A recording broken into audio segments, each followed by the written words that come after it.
हरेला पर्व के मौके पर वन विभाग ने जौलकांडे में पौधरोपण कार्यक्रम आयोजित किया। जिला पंचायत अध्यक्ष बसंती देव सहित विधायक सुरेश गढ़िया, जिलाधिकारी अनुराधा पाल, ब्लॉक प्रमुख पुष्पा देवी ने जौलकांडे में पौधरोपण किया तथा पर्यावरण संरक्षण का संदेश दिया।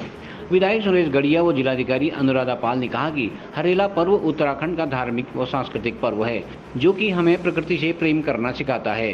जिला पंचायत अध्यक्ष बसंती देव ने भी सावन के महीने में अधिक से अधिक पौधरोपण करते हुए पर्यावरण संरक्षण करने का संदेश दिया। वन विभाग के प्रभागी वनाधिकारी उमेश चंद्र तिवारी ने बताया कि जिले में 1 माह तक पौधरोपण करने का लक्ष्य रखा गया है। उन्होंने अधिक से अधिक लोगों से पौधरोपण करने की अपील की। हम सब लोगों ने एक बृहद प्लांटेशन यहाँ पर किया है और मुझे यकीनी नहीं पूरा विश्वास है कि आज का जो संयोग है कि जहाँ शिवरात्रि का भी पर्व है, हरेला त्यौहार भी है, तो मैं पूरे जनपद के साथ पूरे प्रदेशवासियों को बहुत बधाई शुभकामनाएं देता हूं। और आने वाले दिनों के लिए जो हमारे पूर्वजों ने हमको सिखाया था कि हरेला से लेके घ्यूतियार महीने तक 1 महीने तक हम विविध वृक्षारोपण करेंगे और हर जगह जहां हमको ज़मीन मिलेगी उन जगहों पर हम पेड़ लगाकर 4-5 साल तक उस रेंज को हरा भरा करके एक बृहद जंगल बनाने का संकल्प भी लिया है। और अभी हमने डीएफओ बागेश्वर तिवारी जी को कहा है कि आने वाले दिनों में हमको बहुत सारा काम जंगलों के अंदर करना है, जैसे स्पाइस गार्डन के तौर पर और रोजगार स्वरोजगार के लिए छोटे छोटे स्पाइसों को लगाकर हम जंगलों के पर निर्भर जिस तरह से पहले से लोग रहते थे, तो आज भी उसी को दोबारा से योजना लागू करने के लिए प्रदेश सरकार भी लगातार प्रयास कर रही है। मैं माननीय मुख्यमंत्री जी का बहुत आभार व्यक्त करता हूं कि पुष्कर सिंह धामी जी लगातार प्रयास कर रहे हैं कि हम कैसे जल जंगल ज़मीन को बचा सके, कैसे उसका संरक्षण कर सके, कैसे उसको स्वरोजगार से जोड़ सके। तो उसमें बहुत बृहद काम चल रहा है। आने वाले दिनों में हम इस बागेश्वर जिले के अंदर बहुत सुंदर वनों को स्थापित करने जा रहे हैं और स्पाइस गार्डन के तौर पर अलग अलग स्थानों पर जो है हर्बल स्पाइस गार्डन बनाने के लिए एक तेज कवायद हमने जोर पकड़ लिया है। कपकोट के अलग अलग क्षेत्रों में, गरुड़ में और इधर कटपुरिया छिना के क्षेत्रों में, कांडा कमशार दुग नागरी के अलग अलग वैली में हम अलग अलग तरीके से इन वनों के माध्यम से स्वरोजगार को आगे बढ़ाने का भी प्रयास कर रहे हैं। हमारा जो है मुर्दे जलाने की जो लकड़ी आती है वो हल्द्वानी से आ रही है।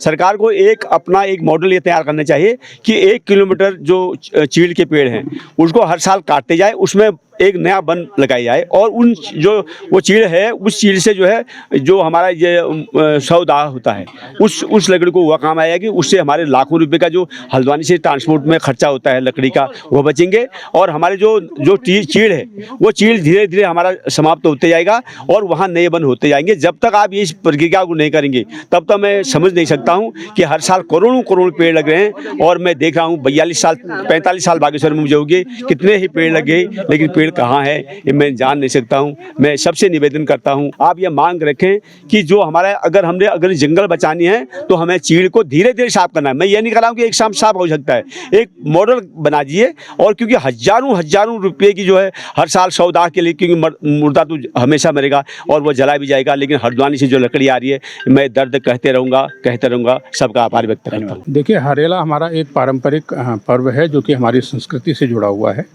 ये कहीं ना कहीं हमको ये बताता है कि हमारे जो पूर्वज थे वो वनों और वनों के संरक्षण के प्रति कितने संवेदनशील थे और उनके प्रभाव का जो मानव जीवन में पड़ता है उसके बारे में कितने जागरूक थे।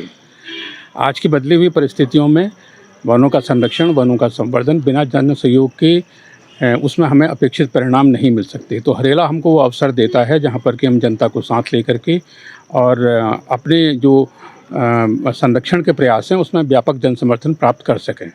तो आज का कार्यक्रम इसी दिशा में आयोजित किया गया था। यहाँ पर बड़ी संख्या में स्थानीय लोगों ने भी भाग लिया, प्रशासन के प्रतिनिधि और सभी ने बढ़ चढ़कर यहाँ वनीकरण में भाग लिया है।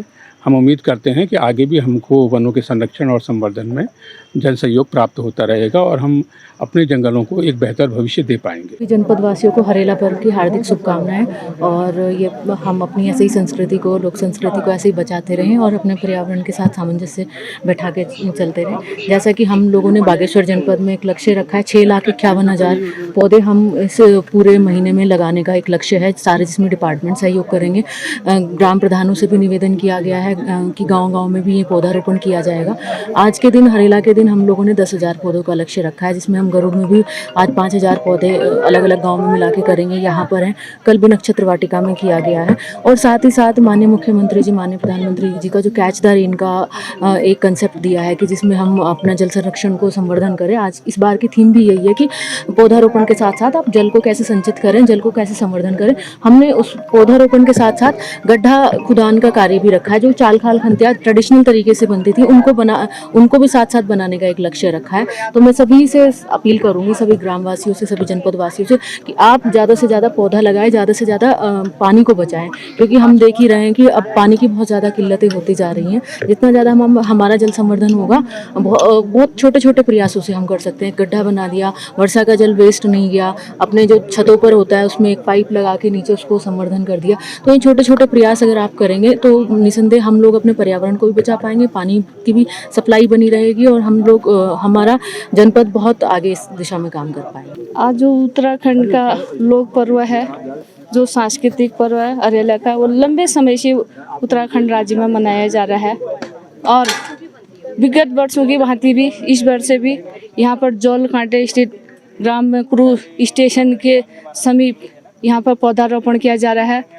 मैं सभी लोगों से यही कहना चाहूँगी कि अधिक से अधिक पौधे का रोपण करें, क्योंकि पौधे ही हमारे जीवन को संरक्षित और संरक्षण और संवर्धन देते हैं। और जो हमारा हरेला का पर्व है, ये हम बड़े धूमधाम के साथ यहाँ पर मना रहे हैं। और मैं सभी से यही कहना चाहूँगी कि जो हमारे ये पेड़ पौधे हैं, इसको ज़्यादा से ज़्यादा लगाएं, क्योंकि पेड़ पौधों से ही पर्यावरण संरक्षित रहता है। और हमारे जीवन में जड़ी बूटी के क्षेत्र में या औषधि गुणों से परिपूर्ण और फल फूल और पेड़ों से ही हमें छाया और जो पर्यावरण को संरक्षित करने में जगह जगह हम ज़्यादा से ज़्यादा बड़े चौड़े पत्तों के पेड़ का रोपण कर रहे हैं, फलदार पेड़ों का रोपण करें और औषधि गुणों से युक्त पौधों का रोपण करें, क्योंकि इन पौधों के द्वारा ही हमें जो मानव के साथ साथ जो हमारे पशु पक्षी हैं उनका भी जो बहुत अच्छा भोजन की जो प्रबंध होगा, तो उससे हमारे जो नगर ग्रामीण क्षेत्रों में जो हमारे जंगली जानवर, बंदर, अन्य जानवर आ रहे हैं, वो जंगल में ही से अपना भोजन प्राप्त कर कम से कम वो हमारे शहर गांव की ओर आए। मैं सभी से निवेदन करना चाहूँगी कि जो भी अपने गांव में, अपने क्षेत्र में अधिक से अधिक पेड़ पौधों को लगाए और पर्यावरण को संरक्षित करने में अपना महत्वपूर्ण योगदान दे। मैं सभी क्षेत्रवासियों को, पूरे प्रदेशवासियों को यही कहना चाहूँगी कि ज़्यादा से ज़्यादा पेड़ को लगाकर पर्यावरण को संरक्षण बनाने में हमेशा महत्वपूर्ण भूमिका निभाते रहें। इसी के साथ में समस्त जो जनता है उनको बहुत बहुत बधाई देती हूँ, शुभकामनाएं देती हूँ और जो हमारे जो सांस्कृतिक परंपराओं को बढ़ाने में हमेशा अपना महत्वपूर्ण योगदान देते रहे। CCN न्यूज़ के लिए ब्यूरो रिपोर्ट बागेश्वर।